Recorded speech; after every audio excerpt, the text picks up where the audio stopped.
आज आपण मूल्यांकन, अर्थ, गरज आणि वैशिष्ट्य या उपघटकाची माहिती करून घेणार आहोत. नमस्कार.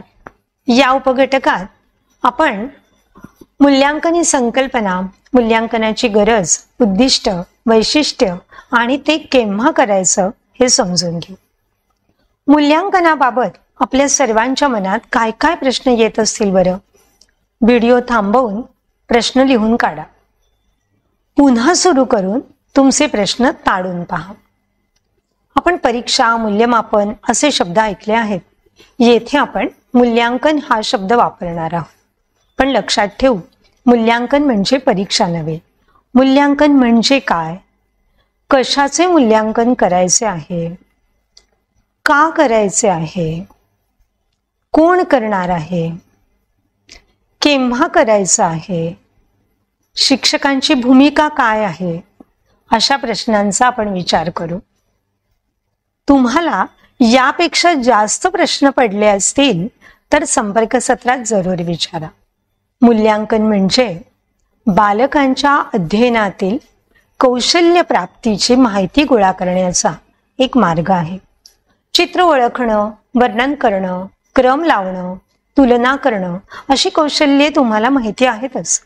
मुलांना कोणती कौशल्य चांगली अवगत झाली आहेत, कोणती कौशल्य अर्धवट अवगत झाली आहेत, कोणत्या कौशल्यात खूपच सरावाची गरज आहे, ही माहिती गोळा करायची असते. गोळा केलेल्या माहितीतून अर्थ लावता येतो. उदाहरणार्थ, शारीरिक विकासात 2 पायावर उडी मारत जाता येते. चेंडू लाथेने जोरात ढकलता येतो. भाषा विकासात चित्राचे वर्णन करताना शब्द सांगता येतात. चित्राचे वाक्यात वर्णन करता येते. अशा प्रकारे नोंदींचा अभ्यास करून अर्थ लावावा लागतो. सातत्याने केलेल्या नोंदींचे एकत्रीकरण करून आपल्याला मुलांच्या विकासाबाबत गुणवत्तापूर्ण निष्कर्ष मांडता येतात. या प्रक्रियेला मूल्यांकन म्हणतात. ही प्रक्रिया सातत्याने चालणारी असते. शारीरिक, सामाजिक, भावनिक, बोधात्मक, भाषिक, सांस्कृतिक आणि सृजनात्मक या 5ही विकास क्षेत्रातील अध्ययन कौशल्ये आपण अभ्यासक्रमात निश्चित केली आहेत. त्यात मुलांना काय येत आहे, नेमकी कोणती अडचण आहे, मुलांचा किती विकास झाला, याचे मूल्यांकन वेगवेगळ्या पद्धतीने करावे लागते. मूल्यांकन का करायचं? तर मुलांना काय काय करायला आवडतं हे शोधणं. जसे भाषेतील खेळ मुलांना आवडतात, त्यांना गाणी चांगली म्हणता येतात, गणितातील खेळ आवडतात, शारीरिक हालचाली कौशल्याने करता येतात, अशा अनेक गोष्टी निरीक्षणातूनच समजत असतात. त्यातूनच मुलांच्या गरजाही समजतात. गरजा जशा शारीरिक, भावनिक असतात तशा शिकण्यातील असतात. मुलांच्या शिकण्यात, त्याच्या विकासात काय अडचणी आहेत त्या मूल्यांकनातून शोधता येतात. उदाहरणार्थ, 4 वर्षाची मीनू वस्तूंची मोजणी करताना वस्तूवर बोट भराभर ठेवते, पण संख्या त्याच गतीने म्हणत नाही. म्हणजे तिची काय अडचण आहे आलं का लक्षात? तिला कृती आणि संख्या म्हणणं याची सांगड घालायला, ही एकास एक संगती लावायला जमत नाही. यासाठी तिला मदत करणं आवश्यक आहे. पालकांनाही मुलाच्या अडचणीची माहिती देता येते. अडचणी सोडवण्यासाठी आवश्यक ती मदत करता येते.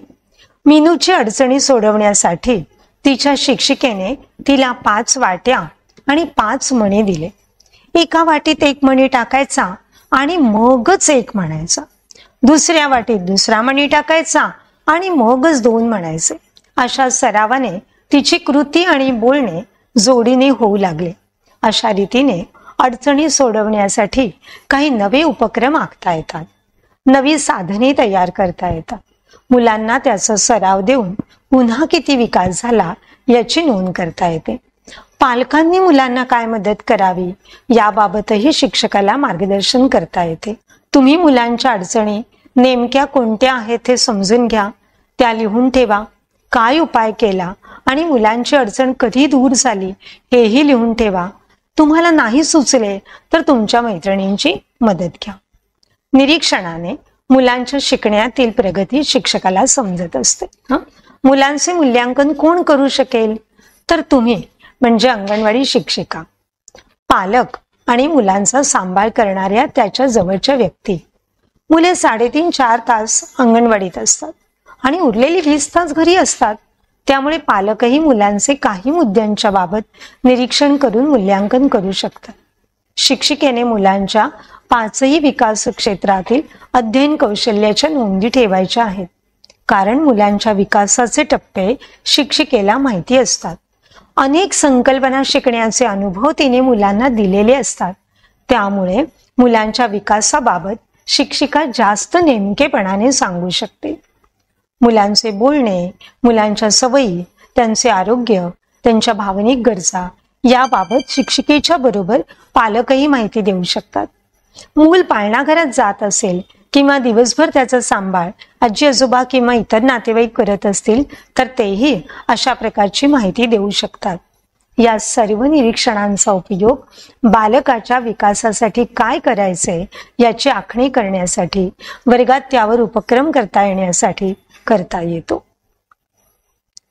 मुलांचे मूल्यांकन करताना लक्षात ठेवूया, मूल्यांकन ही एक विश्वसनीय गोष्ट आहे.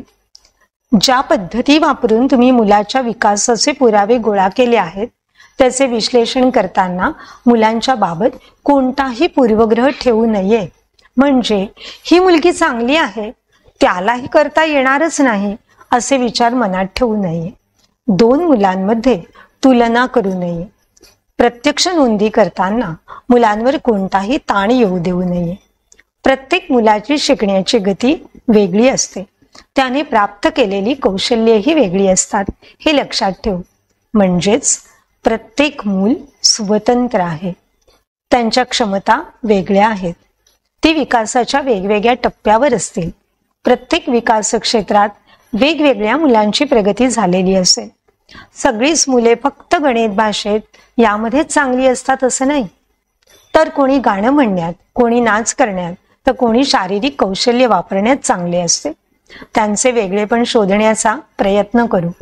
तुम्हालाही अशा गोष्टी आढळल्या की लिहून ठेवा. मुलांच्या पालकांना सांगा.